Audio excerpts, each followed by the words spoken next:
Hey, everybody. Today is going to be a phenomenal episode. My name is Jamil Cooper. I'm your host of Leverage TV. This platform exists for the sole purpose of making business relative. We seek to simplify business concepts, ideas for our viewers, and in addition to empower established and up and coming entrepreneurs. Today's episode will be focused on ownership, which is a continuation of the characteristics of successful entrepreneur series. And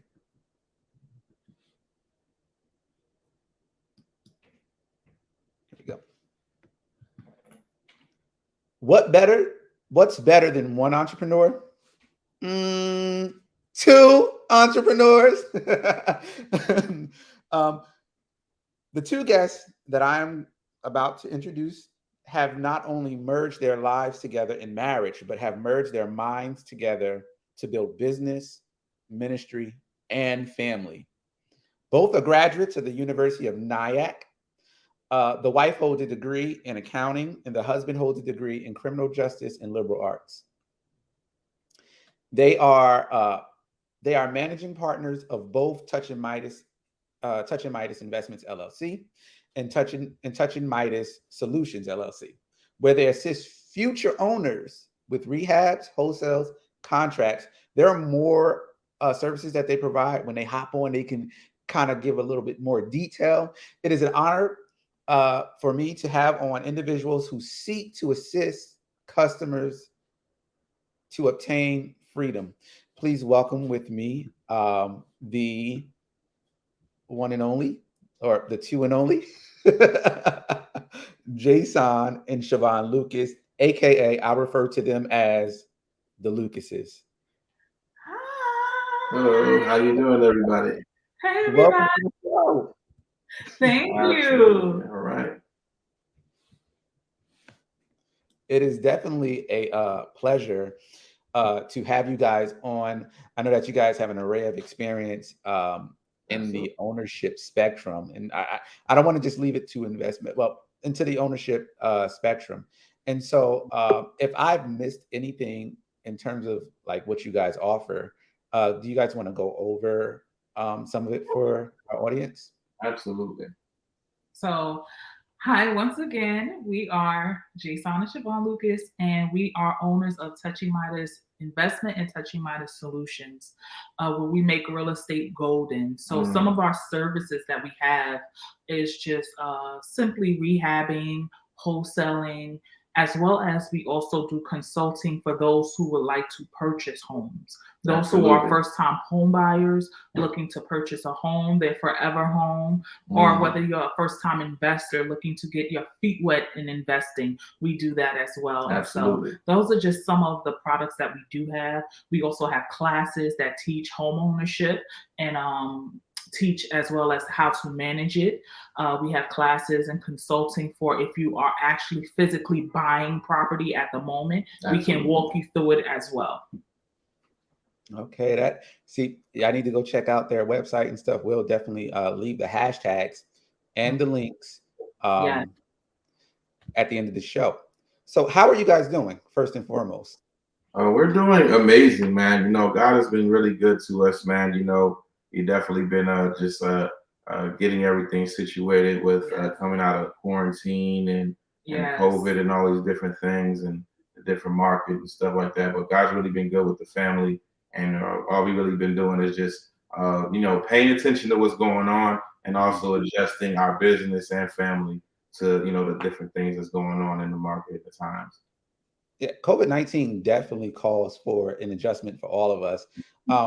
What Absolutely. have you guys birthed out of COVID, or what ideas that you guys have come up with out of COVID? Wow.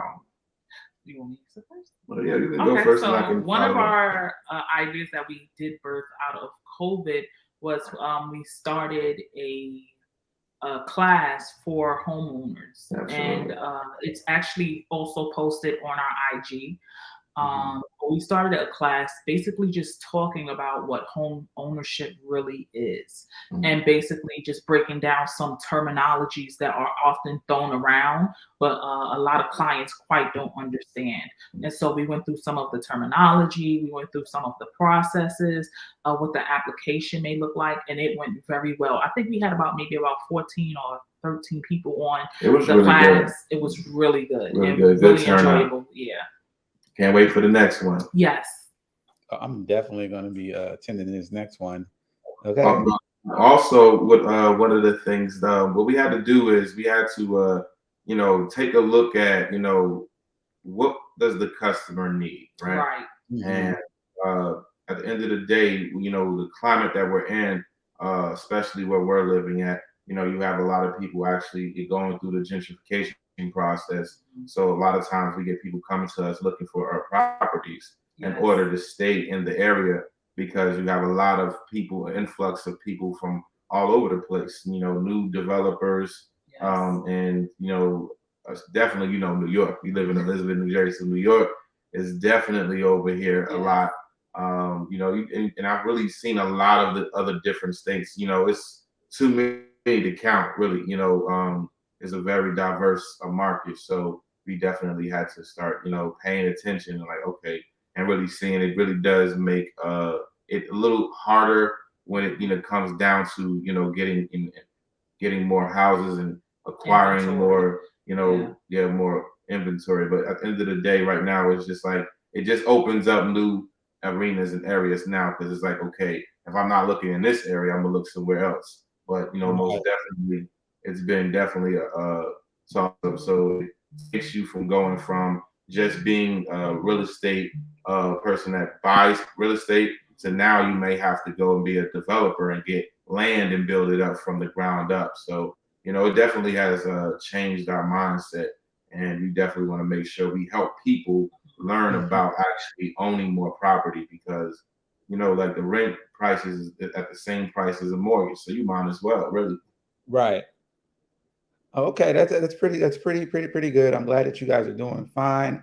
I'm glad that you guys have been able to kind of navigate this market in terms of especially dealing with the rise of COVID. Thank God we're coming to an end, but I feel like COVID was definitely a place of elevation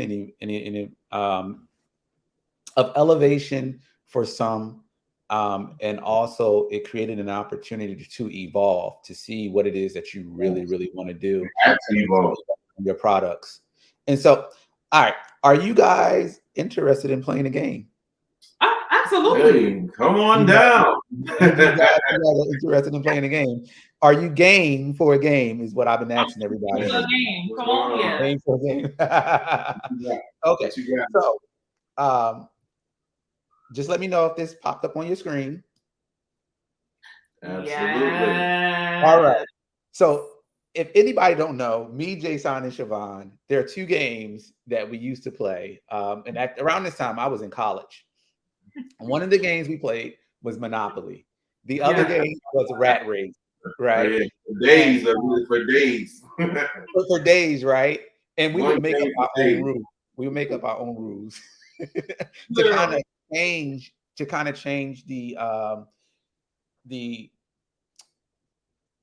make the game a bit more realistic, right? And so we added more money to certain things and stuff like that. And we played these games for days. Every time we would get together, our conversations would be talking about ministry, but we'll also be talking about business. I remember them days when at that time you guys had actually lived in the projects. But I want to get into this game. But now you guys are currently living in the suburbs of Elizabeth, which is phenomenal. And so I want to talk about that transformation.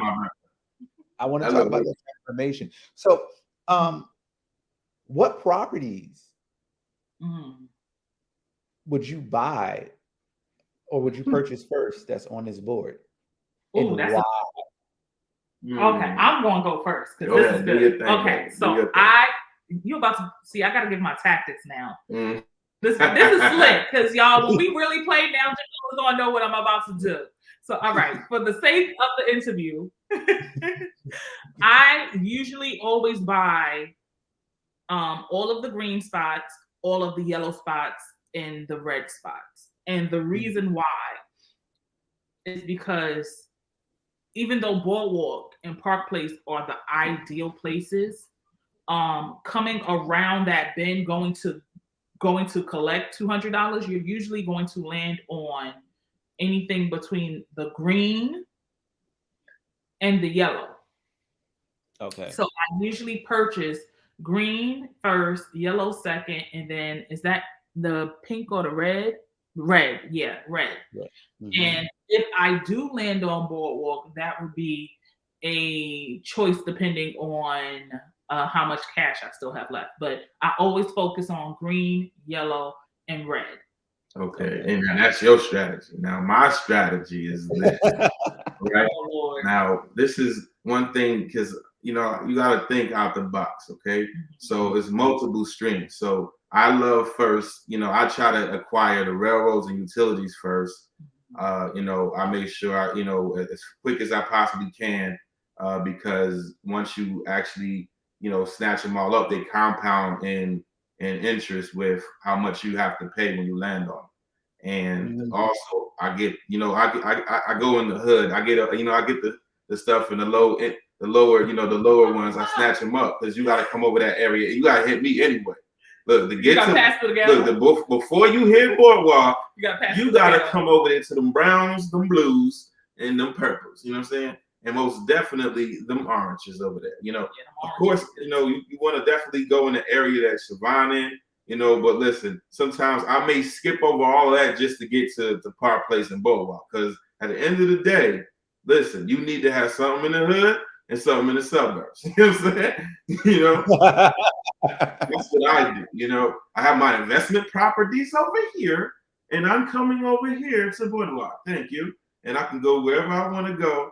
And also I try to break it up. Whereas that if I see like Shavonn over here trying to gentrify and take all the monopolize on all of the stuff, you got to make sure you pay attention to your competition and make sure you buy something that that they want. I don't even want it. I know you want it though. So right. Because I know you want it. That's why I said this is very clever because I have to my strategy. Look, see, the reason why I asked that question and I brought up the Monopoly board is because it details. It's actually a good game to actually share with your kids, right, and play with your kids, because it's almost like a small training of ownership, and strategy is very important. So what I also like about the board game is that you have different ranges of prices for the properties, right? Like Jasahn said, the lower the price is probably belongs in the hood, right? The higher the price is probably in the suburbs or maybe the downtown area.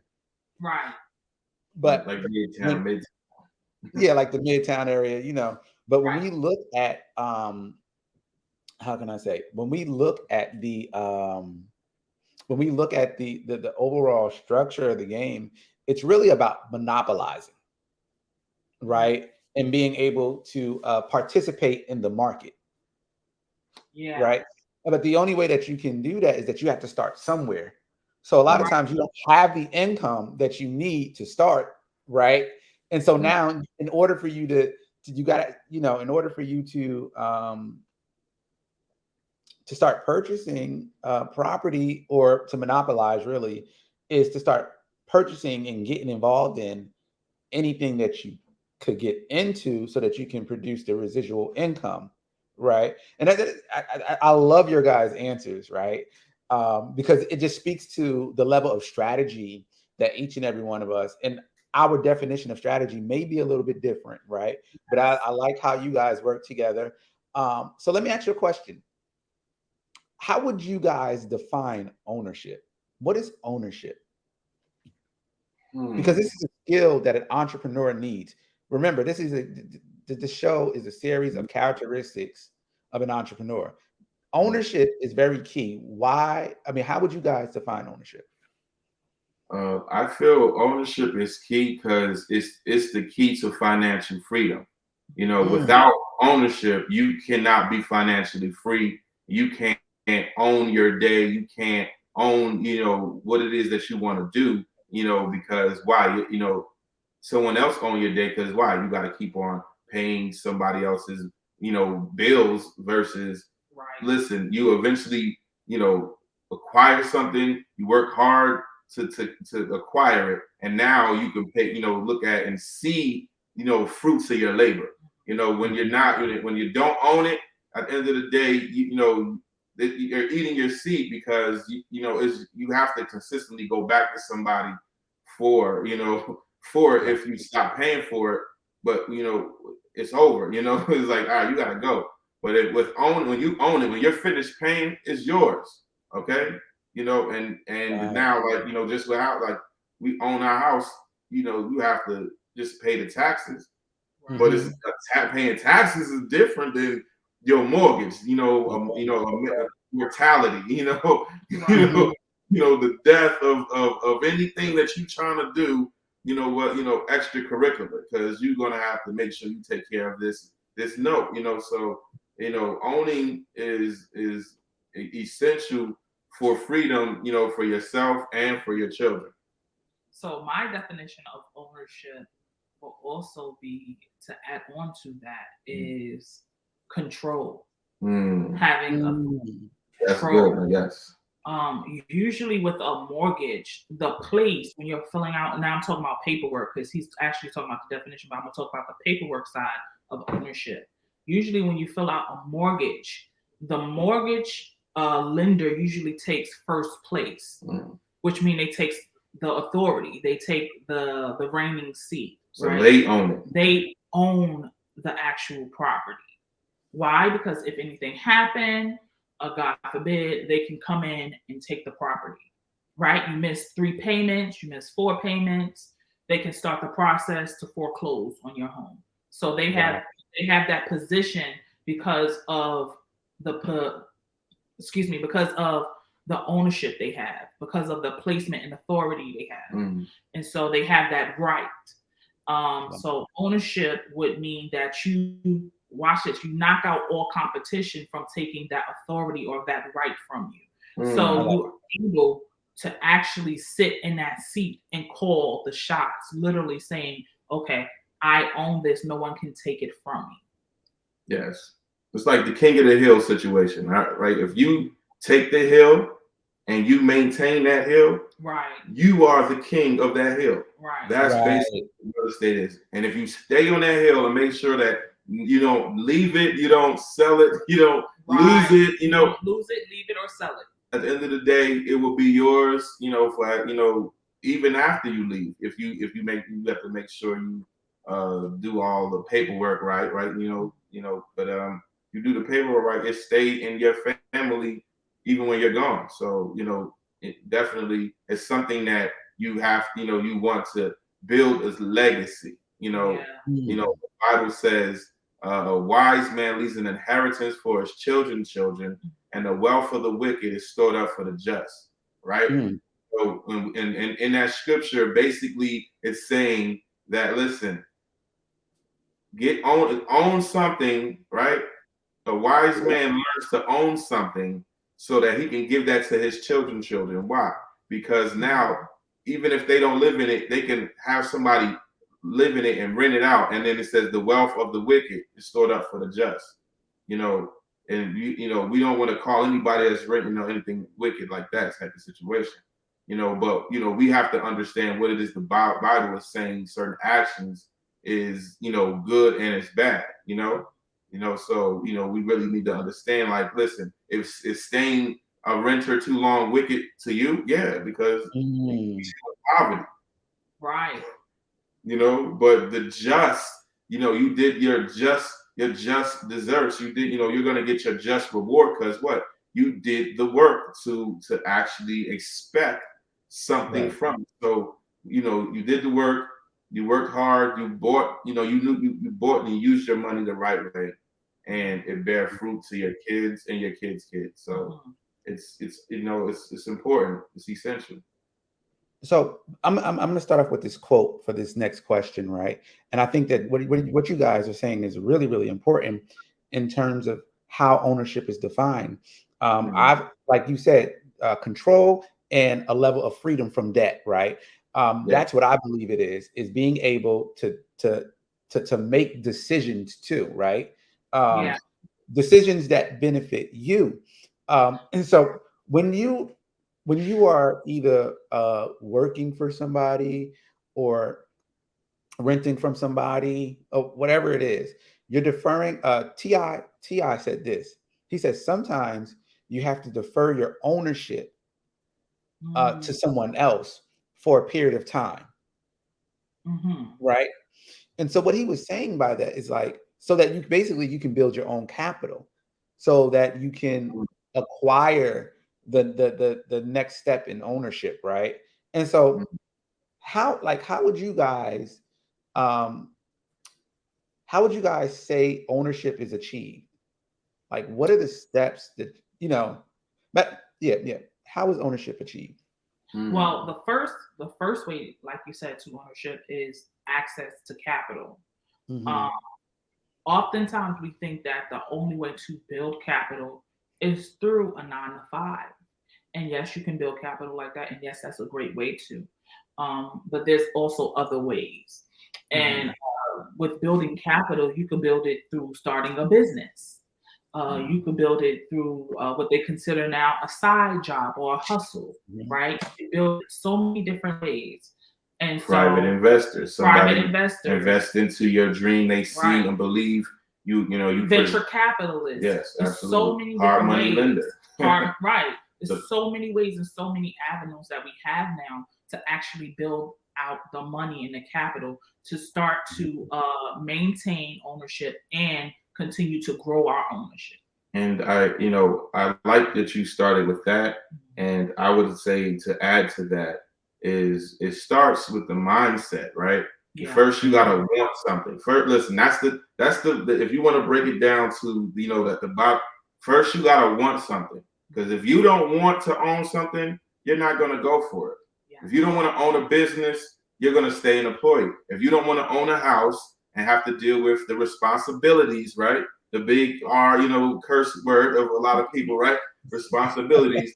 And is that's what really at the end of the day, ownership comes with responsibility. A lot. Okay. And you have to really pay the cost to be the boss, Hmm. and it comes with that. And whether you're going to do the manual labor in order to acquire and maintain, right? Acquire and maintain, or somebody else is going to do it, right? But at the end of the day, each situation has benefits and disadvantages, right? Right. Renting gives you the ability to what focus on whatever it is that you need to do instead of having to focus on all of the maintenance and all of the things Yes. that Right. real estate comes with, right? But at the end of the day, you're still at the mercy of the landlord, right? The lord Right. of the land. Hmm. So you have rights as a tenant, and they have rights as a landlord. But when you're the landlord, at the end of the day, you ain't got to answer to nobody. You know what I'm saying? Probably an Hmm. Uncle Sam, but that's still limited in and of itself, right? Right. But Right. there is a certain freedom that you have, is because once upon a time when we lived in HUD, right? God blessed us to get in, Yes. go into projects and get out in 6 years. Thank you, Jesus. We went to college in there, I went to, work in there, and we Great. started our business, raised our kids, graduated college. We did a lot, but God afforded us the ability to to want something better, right? Because if Mm. you don't want something better, you have to understand that. Listen, what you have is not what you particularly want. Because if you're content, then you're not going to go for something better. So you have to want something better, and Mhm. with that desire of wanting better, now you have to seek out what is this better that you want. And to add, Right. I have to add to that really quick. Not only do you have to want something better, Hmm. but you have to count the cost of what better costs you. Absolutely. How much Okay, does that's good. it cost? Once you find out What are what you your want, numbers, right? absolutely. What if What are your numbers? Don't curse your little, because your little can make much. That's good. I like that. We started, like you said, in Bayway, in a urban area, right in the hood. We started, but we counted our costs. We started to build certain things. Now. We started to save money. We were able to save money. We were able to build a financial standard for our life. Absolutely. That when we were able to move, we were able to make that move because we had a certain knowledge, Absolutely. a certain understanding, and a certain connection because we built that out. So really understanding that it has a cost. Absolutely. And knowing that cost will help as well towards your ownership. And you got to know what you want, because like you're saying, if you just want, right, if you want a mobile home comparative to a full, a 5-bedroom, 3-bathroom house with, it's totally different prices. With a pool and a backyard, it's different. So it's like, what do you want? One of the biggest things I love what Dale Bronner said is, you don't get what you want, you get what you prepare for. Right. That's good. That's real good. You're going to prepare for something if you've already imagine it. I want this. I want, listen, I want the house.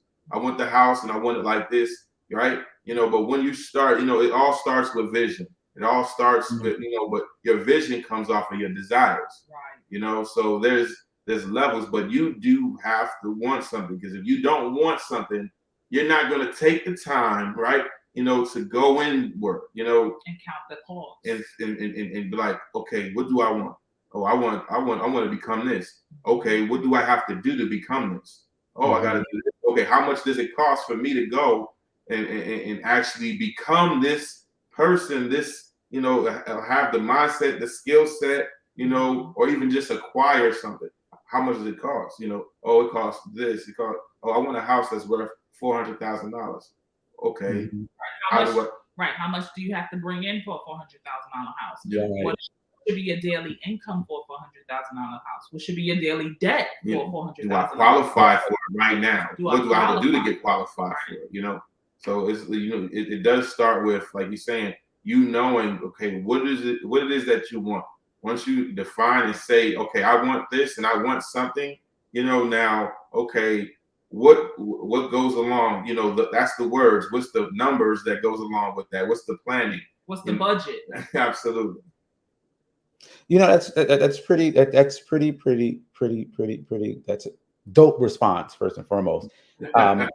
I'm thinking that, like, how important it is to get training and to set yourself around people who are doing or who have what you want, right?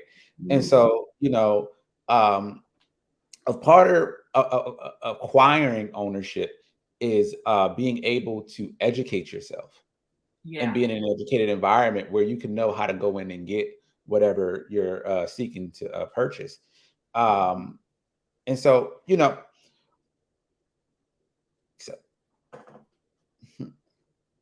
because the mentality, like you said earlier, Jay, is very important.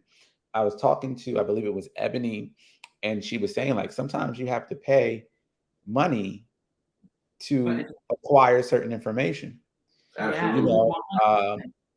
I know for sure that you guys propped yourself around people who had what you needed in order for you to acquire ownership, right?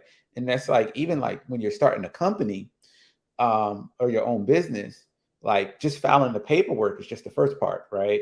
Or deciding about like how you're going to make the money, right? Because you own that business, right? Once you start the paperwork, you own the company. And so, making sure you have a vision for the company and understanding where you're going is important. And so you have to go through this mildred of processes to understand what it is to achieve ownership. And so with that being said, why is ownership important to an entrepreneur? Well, I would say ownership gives you my favorite word, which is equity. I love that. Yes. Ownership gives you equity. Ownership allows you, especially when you're dealing with homes, it allows you, if you purchase it right, to give you equity. And what equity basically is debt minus the income coming in. That money that you have left, that equity, that allows you to do a lot in the financial. Right. That allows you could get a lien against it, you could get a loan against it, you can use that to put it back into the property. You could go to a bank and get a loan, you could go to a bank and get a HELOC, you could go to the bank and get another mortgage. Absolutely. I mean, it's just so many financial avenues and products that opens up when you have equity in your home. It's the gift that keep on giving. At the end of the day, it's is it like I was saying, the fruit. Remember I said the fruits of your labor. Yeah. Equity is the fruits of your labor. It is you literally seeing, the result of all of this work, time, effort, energy, money, resources that you're putting into. And as you know, it's like you said, it's all about strategy. Because yes, you can know to buy real estate, right? But you have to understand these two things, right? Is assets and liability, right? You have to make sure that whatever it is that you're buying, whether it's a house, whether it's a business, right? Or even picking out a partner, in business, or in life, is it an asset or a liability, right? Because you want to make sure that whatever it is that you're doing is adding value to adding value to it gives you equity, it gives you income, right? But a liability costs you, right? It takes place that it's the negative, it's the subtraction sign. But I look at asset as the plus sign, right? Because it's what it always has the ability to add value into your hand. And home and having that home ownership, it also allows you to hedge. You're able to hedge certain things. So I know oftentimes, especially on the investor side, houses are used for hedging. And hedging basically is, for the viewers who are watching, is that thank you for explaining. It's basically like a protection, an asset protection. And if anything hits your financial pockets, you have some cushion, or you have some type of pushback that can handle a hit when times get hard. So hedging for the investor side is what ownership does. But for the average person who's buying, it can also hedge as well. It can also protect, but it gives a sense of peace and a sense of tranquility, knowing that I have something over my head to cover me in hard times. And you know what it is that you're talking about with you and what my brother said is leverage, right? Leverage. Ownership gives you leverage, right? Because you're able to what? Leverage your equity, right? See, for your benefit, right? So it gives you leverage. Come on, right? It's right in front of our face. Say that again, my brother. It gives you what? No, but it's true. And I want to hit on 2 points that Jasahn, one point that Jasahn said, and then what you were saying about hedging. But Jasahn said earlier, hold on, the thought. Hold on, let me pick up the thought. I'm sorry, you guys. Hedging. Oh, asset. He used the word asset. So I'm an accountant, right? And so we got this equation called assets equals liabilities plus equity, right? Shavonn explained what equity was. Jasahn explained what the liabilities were. But assets are literally things that produce income, right? And so, like, for an example, when, say, you own a t-shirt business, you got the t-shirt business, you got to buy all the supplies, right? So all of those supplies become inventory for you. That inventory that you have spent, like, let's say $1,000 on, you're purposing to sell it for $2,000, right? And you sell it for $2,000, you made $1,000 profit, right? You can take that $1,000 profit, is what they're saying, is and leverage it or hedge it, right, in another investment to kind of make more money, right? Absolutely. And so I just wanted to break that down in accounting terminology, baby. But Come on now. So you put Come on, on, put on your Harrison. accountant hat. Come on now. You know, listen, we all need you, man.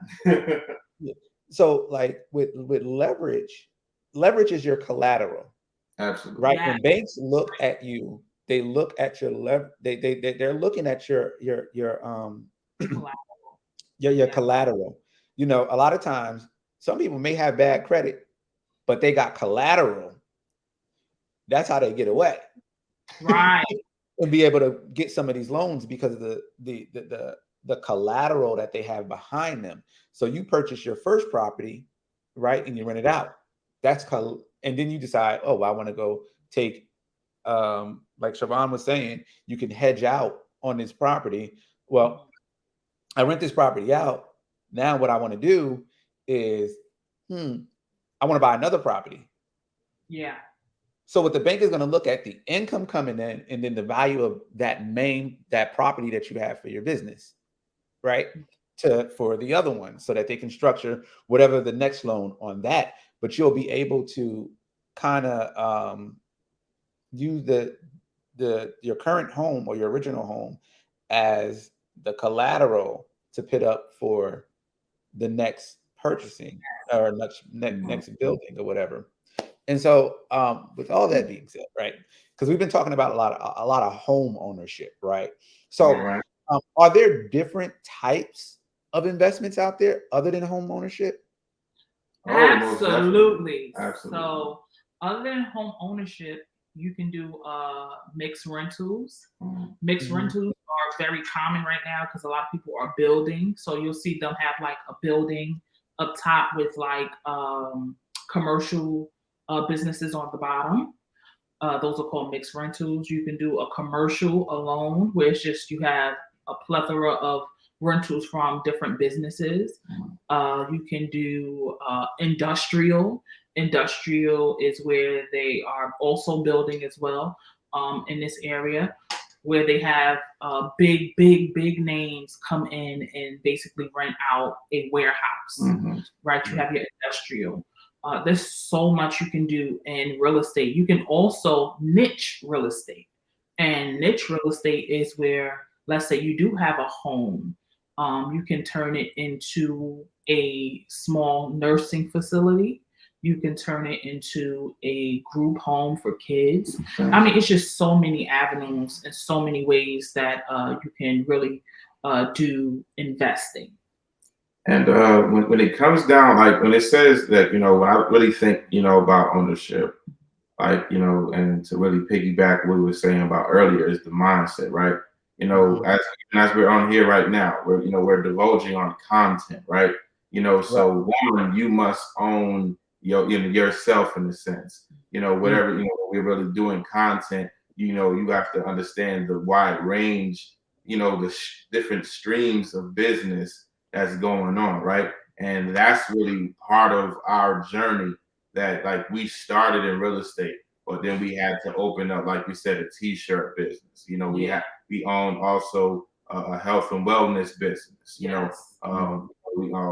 wife also has a tutoring business, right? So when the mind of an owner versus someone, the mind, it's really literally like asset and liability. Certain people are professionals at really creating liabilities and things that cost them more than it actually is going to make them. And you have to set your mind to think, okay, how can I create something that's going to add more value to what it is that I need? And that's really what we're all about, to think about, listen, how can I become an asset as a person? And now everything comes from me, whether my speech, whether my time is an asset. Why? So when I'm going somewhere, if I'm there for 2 hours, I'm there for a specific reason. So whether you paying me $50, $20, as some people learn, they learn to own their day, own what they say, own what they do. So now that they can actually put a better, different rate of pay versus, okay, I make $20 an hour. I know certain people that go and talk for an hour and make $50,000. $100,000, even to where they go and they now getting paid $1 million for 2 hours and in 2.5 hours, for a conference, and you're like, wait, what? This dude literally just made somebody's yearly or 5 or 10 yearly salary in a couple hours. What did they learn? They learned to own, you know, they own their day, they own their time, they own what they say, they own, it's a mindset. So that's one of the biggest things that I really seen God learn, teaching us to make sure take responsibility for yourself. And when you do that, now you own, everything that comes from you. And so with that being said, I think about owning your ideas. That's what you're saying. Own your ideas and make money off of your ideas. That's what I'm hearing from what you're saying. And so there are many ways you can divest or invest. I'm sorry. There are many ways you can invest in your ideas. There are many different types of investments like stocks, bonds, real estate, entrepreneurship, businesses, Forex, being a motivational speaker. So YouTube, you know what I'm saying? Like there are different type of ways to incur money, buying a vending machine and placing it somewhere. And so there's different type of real estate investments. Say that again. NFTs right now. NFTs. Yeah. That's a big thing right now.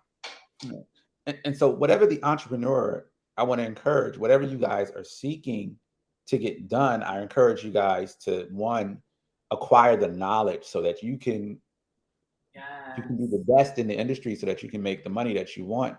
One of the things that I've noticed, and Jasahn said it, is that when my business, I make what I make. So I work a full-time job too. So what I make in one day, I can make in 30 minutes. And so one of the things that I'm trying to figure out is how to scale my business. And I have to take ownership of that, right? Yeah. It's how to scale the business, because I have to figure out how can I invest more time so that I can make more money. So full-time entrepreneur, right? And so, but yeah, there are different types of investments, and you're the first investment that you need to invest in. Yes. And not only that, but once you invest in yourself, you'll see where you can invest into others to join on that mission with you to scale your business.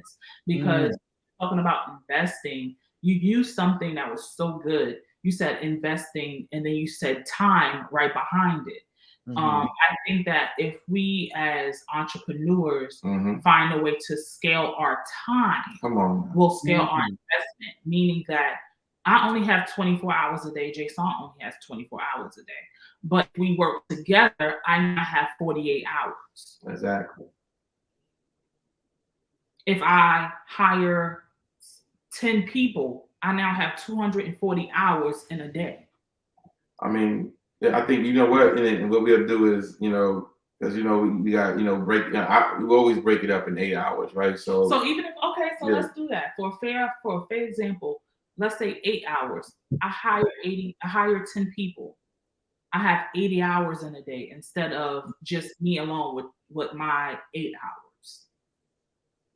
Right. Really investing in time, right? Because the best investment is your time. Right. The best investment you ever have is time. Absolutely. Because that's so precious, because you can't get it back. You can't rewind it. You can't make it go forward. All you can do is get more of it. So it's very valuable. Right. It's very valuable. So investing in time, finding a way to have people join on with you on your walk of entrepreneurship to actually build out time. Once you build out time, you're now scaling. Because now, instead of just you alone trying to get clients and clientele within your 8 hours, now you have 10 people working 80 hours in a 24-hour day. Why? Because each is giving you 8 hours and they're working on different things. Now you could get a bigger clientele. Now, to add on to that, because essentially what you're saying is The only way to actually get to there is for you to own your own time, own your own clock. Because when we go to the job, right, someone owns your time. part of your clock, right? So you're, now, you're not on your time, you're on their time, right? On their time, So the most important thing is what, is the financial freedom. Is the key to financial freedom is ownership. Finding a way that what you can start owning and getting back your own time, through, like you're saying, learning yourself, growing inward, growing, okay, what do I want? You know what? I want to be financially free. Okay, how am I going to get there? Okay, I need to own something. Okay, what do I own? What do I want? Oh, I want a store. Okay, why do I want a store? The store is going to be able to have products and run, right? To provide me cash flow, so now I can actually do the things that I want to do on my own time. Right. Because some people say I go to work so I can do what I want, but are you able to really do what you want to do? Because you still have to answer to somebody and ask somebody, listen, I want to go on vacation. I want to go do this. But during the time that I have to do that, I'm supposed to be working for you. So I have to ask you, can I not be there for you at this time? And I have to legitimately wait for your yes or no and govern my actions off of that. So that is not freedom. So you're really not able to do what it is that you want, right? So when you're able to find a way to own your clock and now designate, right, money making activities, right? That's the key. Because our business, the business don't always have money making activities, but it needs to be done. But that's why he's saying delegating. And now once you own your time, now you flip the clock now. Instead of someone else, owning your time, you own your time, and now you're able to help somebody else, and they willing to, I'll come on, I'll help you with your time, because what, you're gonna help me, right? So now it flips the script now, and now it said, like just the Bible says, instead of the head, instead of the tail, you're the head. Instead of the borrower, you're the lender. Only way to be a lender is for you to own something to lend. Yes. That is so true. And you think about like how Shavonn says, I think about Shavonn when she said something about when she said time, right? Owning your time. She said that, you're going to work for somebody 8 hours a day, right? But you get to a point where you can hire other people, right? Yes. And so now, as an entrepreneur and ownership, you're owning more time in a day because someone else's hours become a part of the construction of, the construction of your business now at this point. So when it becomes two of you, it's 16 hours to get things done. Right. 16 hours mean more clients, right? When it's three of you, it's, so now you're changing. Now you have a whole day, 8 hours. Right. And especially when you're working with people who wants to do exactly what you're doing, right? Right.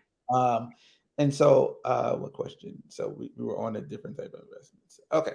So as owners, have you guys had any obstacles to obtaining ownership?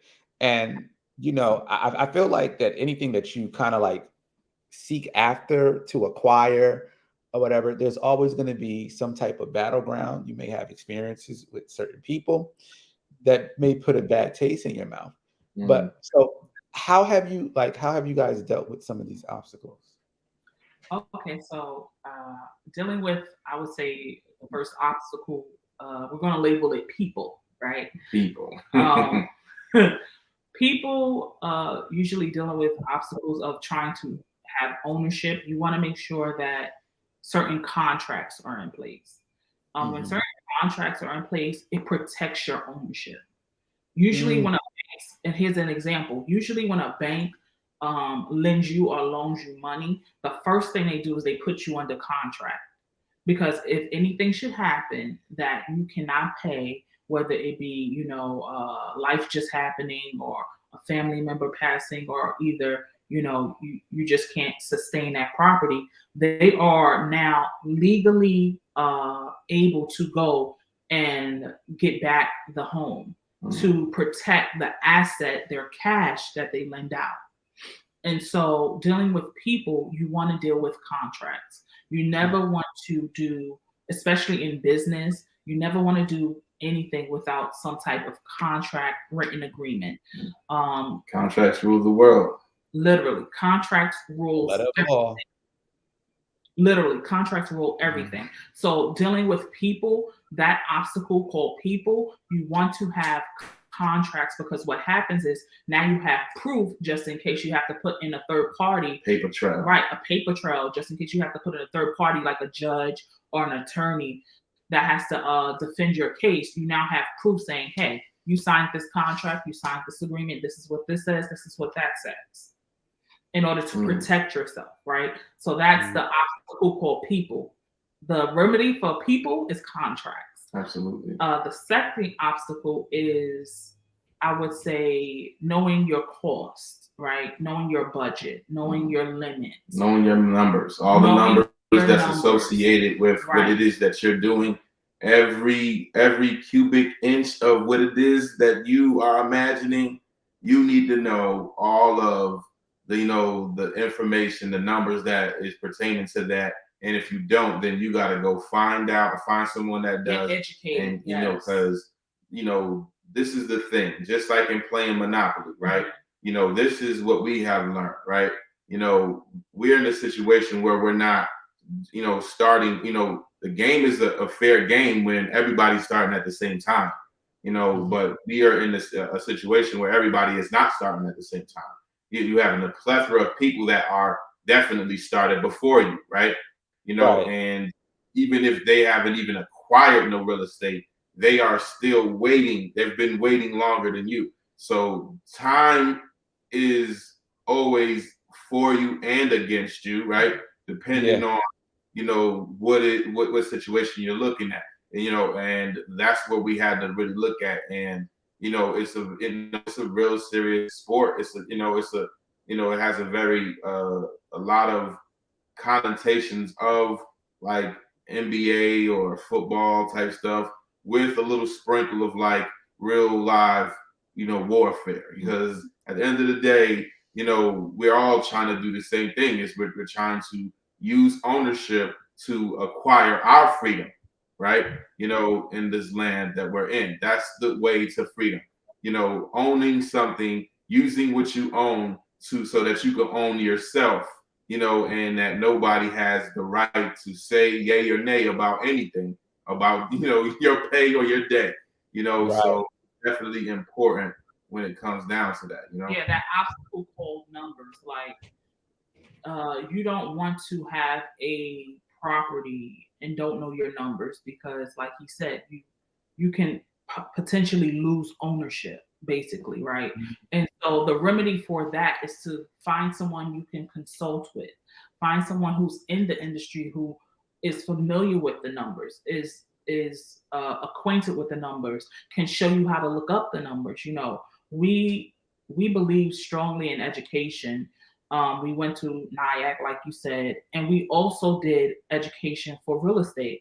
We're part of Fortune Builders, and we paid a pretty penny to get. Can educated. I preface this? Can I give you a disclaimer, right? That listen, you have to, when they say, the obstacle to growing in the situation is you, right? Because the most, whatever information you do have helps you, whatever information you don't have will hurt you while you're trying to play the game. And people that, like you said, you have to pay for the information. A lot of people don't even want to sell you the information, right? But they still want you to play the game in ignorance. They want you to be ignorant, because that's why they have the upper hand in the situation. Contracts rule the world. If you don't have your lawyer, or you don't have your things set up in place to protect you, but you're playing a game, people ain't going to say, hey, hold up, wait a minute. I'm saying, we can't engage in business because you don't have your contracts. They don't care. They want that. They want you not to be protected, because why? That leaves them, not liable, right, for anything, that it goes wrong, which it will go wrong, because that's what they want, And if you haven't heard, real estate does go left very quickly. More often, it's very temporal. Right. A good deal can be thwarted by a bad person, right. And a bad deal can be made good by a good person, so it's definitely. But once again, it all takes education, that obstacle of knowing your information, right? Knowing the numbers. We said knowing the numbers, but know your information. And the way to deal with that obstacle is information. Educate yourself. You got to educate yourself. You have Invest to in educate yourself. You do not want to go into anything that you're trying to own without proper education about that industry. You have to own the most important part of ownership is you owning all of the information in your line of work, right? That means you own it, you know it, and you can act it out efficiently, confidently, and nobody, you have to go to nobody to ask, at a certain point, like, listen, I learned enough that now I can do it, really 80 to 90%, and I know what I'm doing, and I might need help in 10% of that situation, but I got the 90, Right. No, that's really good. So protect yourself, know your money, and know when you're being the obstacle yourself. Mm-hmm. Right? That's the hard one, because you have to be humble, but know that to be like, you know what? It's me. It's me, right? And so, because a lot of time it probably is you, right? Sometimes we don't want to grow because growing is tough, right? Yes. But yeah. So ownership comes through, the merit of knowledge that you obtain. But if you secure, like you were saying, Shavonn, the right contracts, and you putting in the right clauses. I'm sorry, put the right clauses in those contracts. It's going to protect you and your property as an owner, and even it protects you not just with real estate, but contracts are something that's transferable to every industry. They all use them. Even the prison systems use them, right? Everybody use contracts. Everything has to be put down on the letter, on the letter of law or whatever. And so I thank you guys for sharing that. And so this is my last question for you guys. And I guess I'll segue into it like this. What we're going to do, you're going to answer it. And then after you guys are done, you're going to give us your hashtag. As owners of several different businesses, what is your why?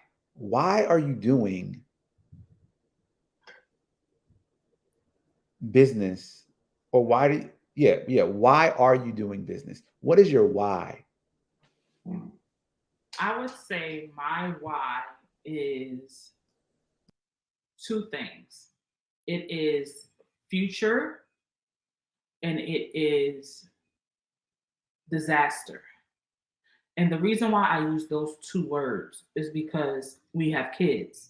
And so I want to prepare them for the future disasters that are coming. That's good. Oftentimes, when you don't prepare for your kids, you leave them at a deficit, right? And so not preparing for them means that they will be at a deficit if I don't purchase the properties now. For instance, properties right now can be ranging between 400 to 7-8, right?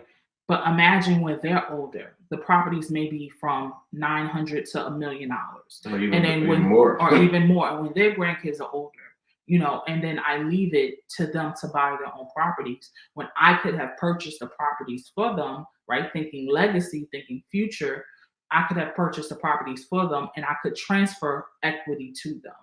And so for future and for disaster, so that they can be prepared and hedged against whatever is coming, because they're gonna have to be financially stable in order to deal with what's coming. Good. And I feel as though my why is based off of a lot of things that I experienced growing up.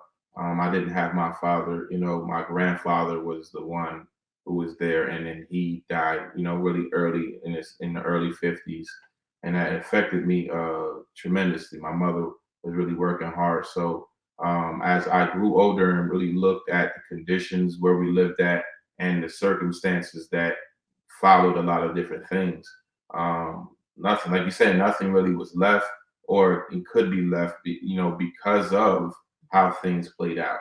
And one of the biggest things that I saw was, we have, sometimes we don't even expect to get a certain place. That's why when we said earlier, you have to want something that goes beyond just the 5, 10, 20 year. Okay, how can I want something that will last 50, 60, 70, 100 years, right? So, what I want to do is, like the scripture says, is, a wise man. I want to be a wise man and leave an inheritance for my children, right?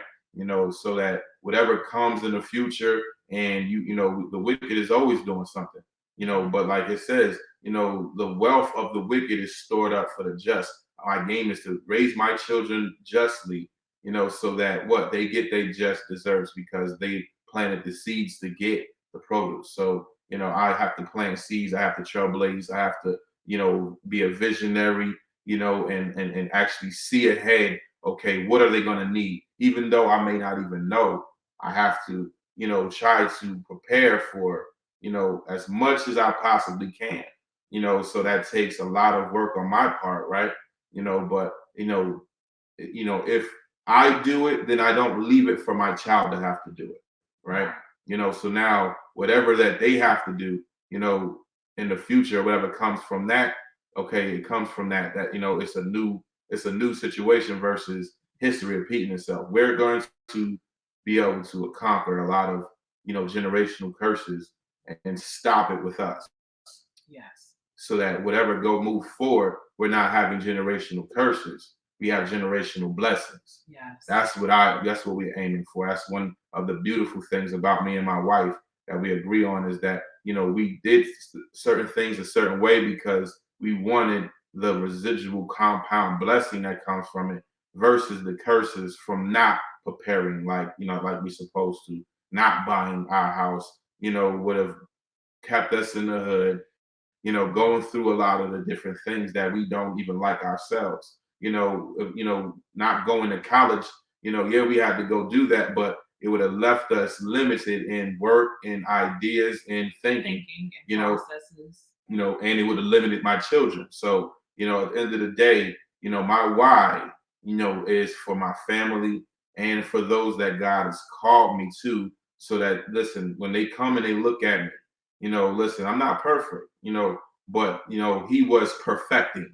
He was always working at what it is that he is trying, what is he's trying to aspire to, and no matter what, even though, yeah, at that moment he may not have achieved it, he's pressing forward to the mark. That's what, that's my why. Just keep on pressing forward to the mark, of really acquiring equity, acquiring my freedom, so I can have that free time with my wife, free time with my children, free time to serve the Lord, free time to help people, in situations that, other people would not be able to even have time to help. I'm at work. I'm doing something else. So, when you're able to have these different things and own different things, it gives you freedom, that other people wouldn't not necessarily have. And they're like, wait, why are you doing this? Because I want to. Why are you feeding the homeless? Because I want to. Someone fed me when I was homeless, when I didn't have, why are you trying to help people get houses? Because it was a time that I didn't have one, and certain people gave me information and it helped me be able to have it. So now it's time for me to give back as well, because what I received freely, now it's time for me to give freely. So definitely. Good question. Good question. Yeah. I thank you guys for that. It's definitely a phenomenal answers that you guys have provided. Phenomenal answers that you guys have provided us with particularly about your why. And so we're getting ready to end the show. So sorry, because we can talk all day. Yes. Yeah. That's probably what we're going to do after this. But please provide us with your hashtags. How can we get in contact with you guys? How can people reach out to you about your services? Okay. So we are on IG. You can reach us at TMI Live Now. On Facebook, you can type in info TMS, and our Google email is touchingmi@gmail.com. And we will gladly assist you in any conversation. If you are looking to get consultation, I believe we had a flyer up with a QR code. That QR code will take you straight to be able to access us for consultations. Absolutely. We do consultations by the hour, and we will gladly help you with your real estate or even entrepreneurial needs. All right. Ladies and gentlemen, the Lucases, I want to thank you guys for coming on. It has been a wonderful time. Ownership, I'm going to leave off with this. Ownership is key. It's a quote by Tyler Perry. He said, ownership is key. And it's the key to your liberation. It's the key to owning your time. It's the key to making sure your legacy is going to exist in perpetuality. I want a perpetual legacy that exists beyond my generation, goes on to the next generations, that their children can be fed, and that ownership also allows you to help other people with their freedom. And so I want to thank you guys once again. This is Leverage TV. We're making business relative is our narrative. We salute off with deuces. Triple deuces. You guys